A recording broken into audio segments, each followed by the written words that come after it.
Well, it has been 72 hours since former BCCI selector Mohinder Amarnath revealed dramatic details on how his desire to sack captain MS Dhoni from the team's top job.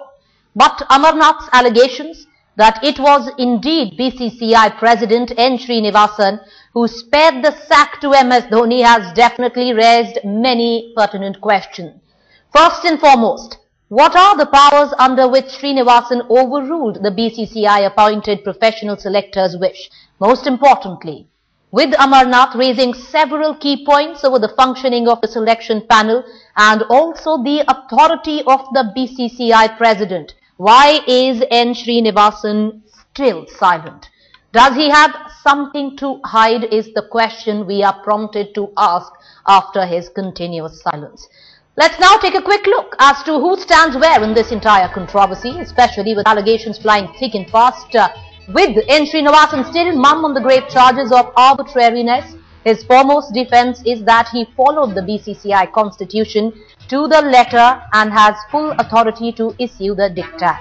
With Srinivasan overruling the professional selectors, does his defense of not taking on Amarnath because team interest comes first hold?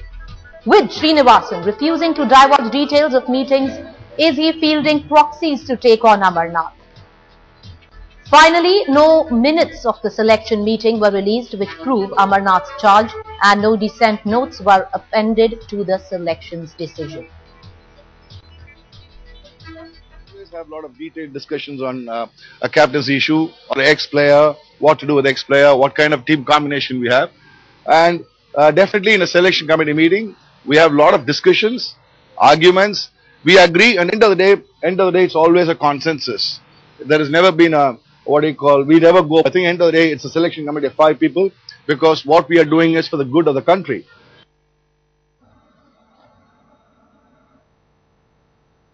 All right, let's cut across at this point of time. Our sports editor Gaurav Gala standing by, getting us the very latest, breaking down the situation for us.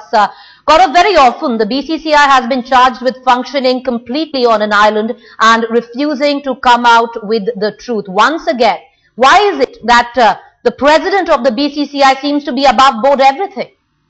But that is a charge that has often been levied against the BCCI and the BCCI top boss by the critics of the apex cricket body in the country, Preeti, as to why is it that he has remained silent on this particular issue. He's remained silent on other issues in the past as well. But this particular issue is something where there was a direct attack against him, direct allegations leveled against him by a former selector, a selector who was working under the top boss of the BCCI at that point in time. He's been unceremoniously, cast to one side. I mean, normally we see that selectors get at least a couple of years, if not more, at the helm of affairs, and Jimmy Amarnath only had 1 year in the latest stint that he had as a national selector, and that, of course, at that point in time when he was sacked, drew a lot of eyebrows as well. A lot of eyebrows were raised at that point in time. So yes, I mean, we are all waiting for the president of the BCCI, N Srinivasan, to come out and clarify his stand, because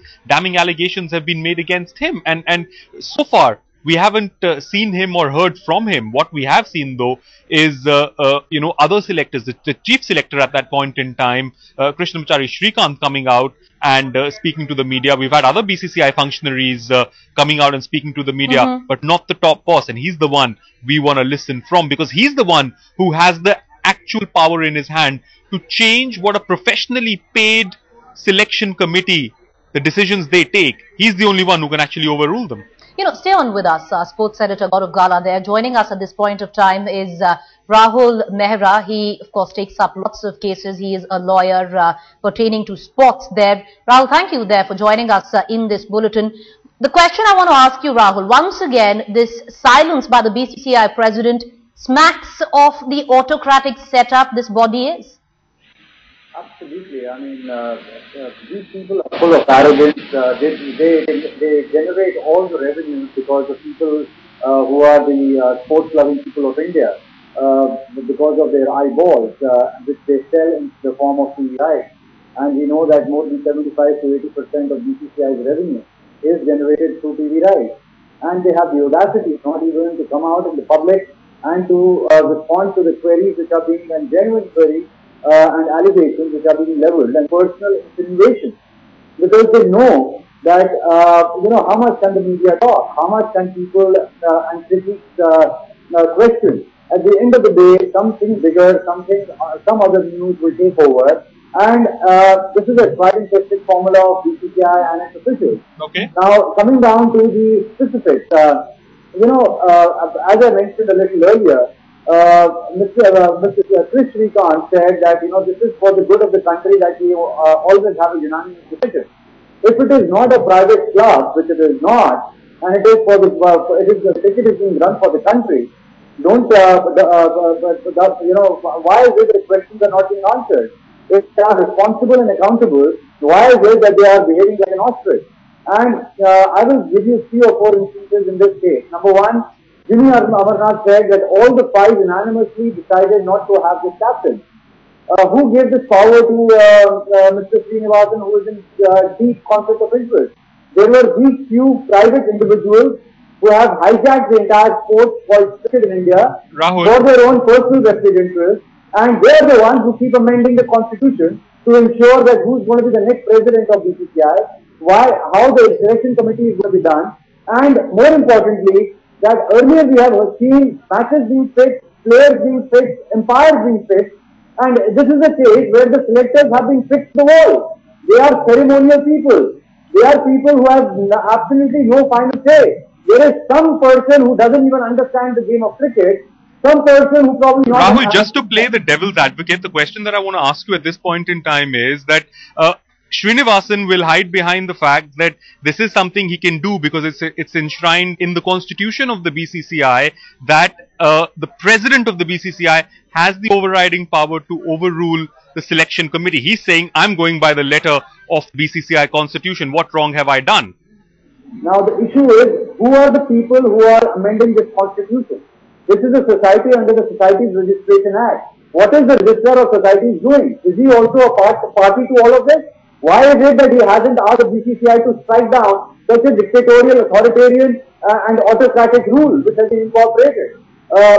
Should we say that the Registrar of Societies has completely failed in his duty to rein in a body which is coming under it simply because it has powerful politicians, powerful people who can easily get the registrar transferred? I mean, what are we talking about? And more importantly, what is the expertise that the board president, being a non-cricketer, has over people who have played more than tens and hundreds of test matches, and how can he override a selection committee? Why do you pay a crore a person for these selections? Why are you squandering away public money? This is public money. This is yours and mine, many pertinent questions being raised by sports attorney Rahul Mehra there. Rahul, many thanks for joining us with your thoughts and views on this particular story. Preeti, not the end of it. We're still waiting to hear from the president of the BCCI. It's been 72 hours and counting. And the minute he gives us some sort of a reaction, we'll bring it to our viewers. Back over to you for the time being.